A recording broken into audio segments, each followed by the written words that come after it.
We begin with recovery efforts in Louisiana, where many people still have no power after Hurricane Ida, and roughly 760,000 people are either without water or being advised to boil the water they have.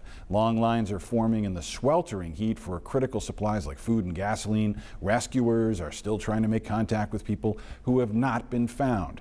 David Begnaud sums up the efforts down there. Amid the devastation is the desperation.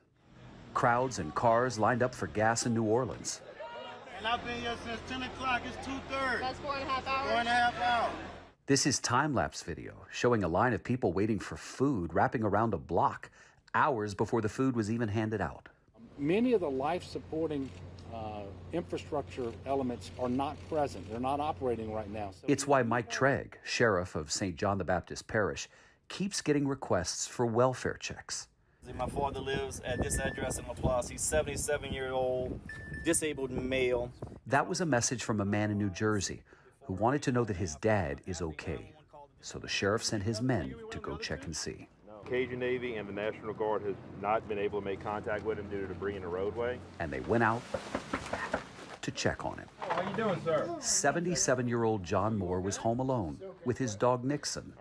We're with the sheriff's office. Your son is worried about you because he hasn't heard from you. Would you like us to get you out? All right, would you like us to get you out? Yes, sir. All right. They found that Moore's house was damaged by Ida. No water, no food, no electricity, and no fuel in his generator.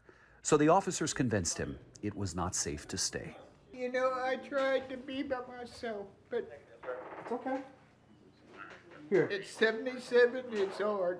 They helped Moore, who has Parkinson's, to get dressed. And before they left, Officer Joshua Mathern began folding an American flag that he found on Moore's bedroom floor. Then they all escorted him to the shelter. We have your father. Your father's fine.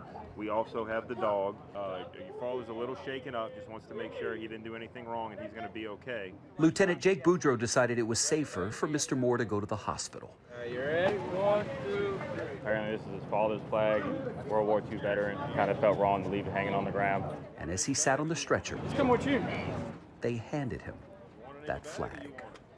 As Mr. Moore was taken away, Nixon was taken from him because they don't allow dogs at the hospital. Now, Nixon was not going to be abandoned by that sheriff's team. Lieutenant Boudreau personally hand-delivered Nixon to the Emergency Operations Center, and he put him in the arms of Rachel. Rachel's the lady who is the manager for the Animal Services, and she personally took custody of Nixon. She's going to look after him and make sure that he is safe until he can be reunited with Mr. Moore.